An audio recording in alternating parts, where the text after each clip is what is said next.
Hello everyone, my name is Vrinda Mittal and today I'm going to explain you the concept of SSI, that is small scale industries. The enterprise or a unit or a business which creates or manufactures or produce the products and provides service on a small or micro scales are generally known as SSIs. These SSIs were established firstly in 1951, where the limit of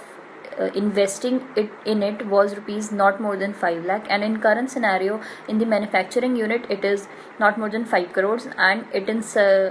service industry it is not more than 2 crore rupees.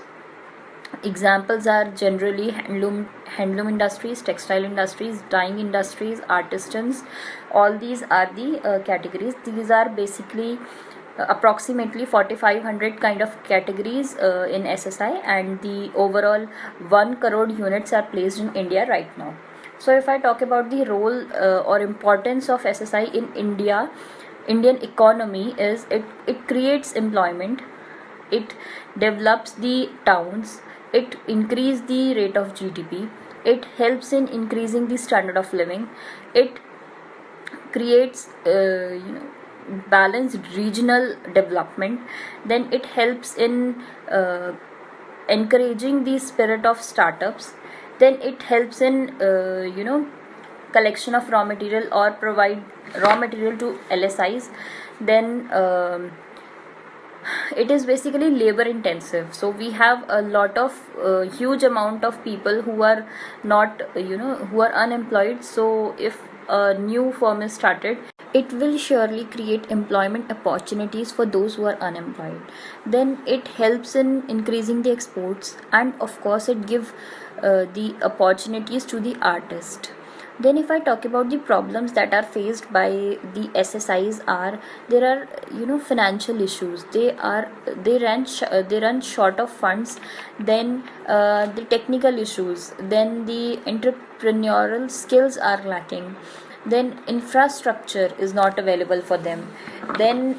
we can say that raw material is not available for the small scale industries. So here are some things that government can do to remove all these all these problems that SSI are facing. The first step that a government can do for them is they can ensure the adequate fund to them, ensure the availability of adequate fund for them, then they can lower the interest rate on loans, then they can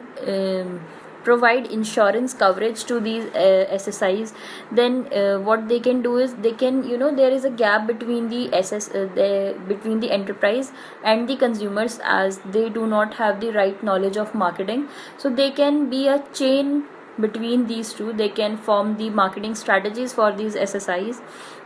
then it can provide the infrastructure like adequate supply of water, electricity, and so then what they can do is they can give technical support to them, they can like provide training for entrepreneurial, managerial, and financial and marketing skills, then what they can do is they can do awareness campaigns for them, and lastly they can simplify the procedure of licensing, as it is very complex in current scenario, they can do it in a simple way. So all these things government can do for the SSI. So thank you so much from my side, this is all from my side, and thank you so much.